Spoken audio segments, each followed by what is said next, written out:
Hey golfers, Tony with Reactionary Golf. Played in a tournament the other day, hit the ball pretty well off the tee, got some good iron shots in, putted okay.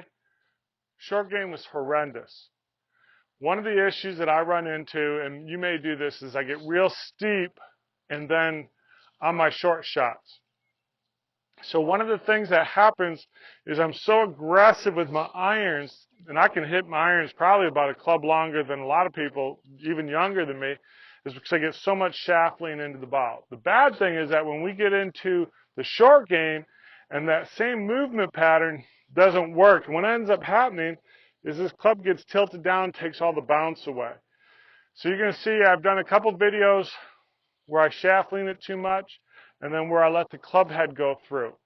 So that's the key to the short game, is making sure we can utilize the bounce. I always recommend to go a slightly open club face, just a little bit, to make sure we can guarantee the use of that bounce. So what I'll do is just open up the club face just ever so slightly for my shots. And that adds a little bit more effective bounce to it. And I'm letting that club unhinge. I'm letting my wrist unhinge. And so I'll go backswing, obviously, the right wrist goes into extension. And then through impact, my left wrist will go through an extension. That is not breaking down. That's letting that club swing on that functional swing plane and letting the wrist work in symmetry. By starting with that club face a little bit more open, it guarantees that we utilize this bounce. So check out these videos.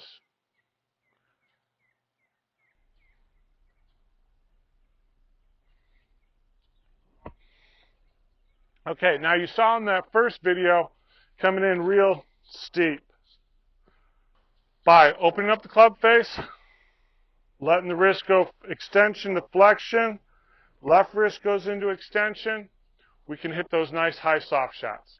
Hey golfers, so as you can see, two different type of motions through impact. Some people call that two type of releases, where when we see down that line, we're holding that angle a little bit longer, produces a lower shot, but we get into it a little bit steeper. Where when we kind of let that club go, you could actually see a little bit of flip there, and that's not a bad thing with our short game.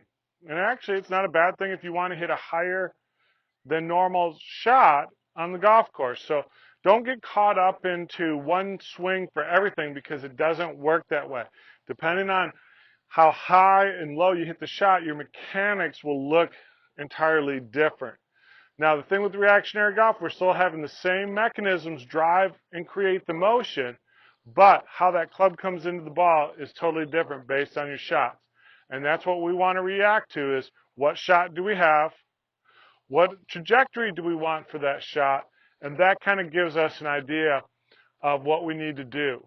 So work on creating a lot of different shots, work on draws, fades with your short irons around the green to help develop a more reactionary short game.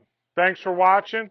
Hey golfers, Tony with Reactionary Golf. Thanks for subscribing and be part of Reactionary Golf. It's been great to have you on board. If you want more information on some of the science that drives the mechanisms behind the short game and your full swing and how to rewire your thinking so you can perform better on the golf course, come and join us on Inside the Golf Lab. Thanks.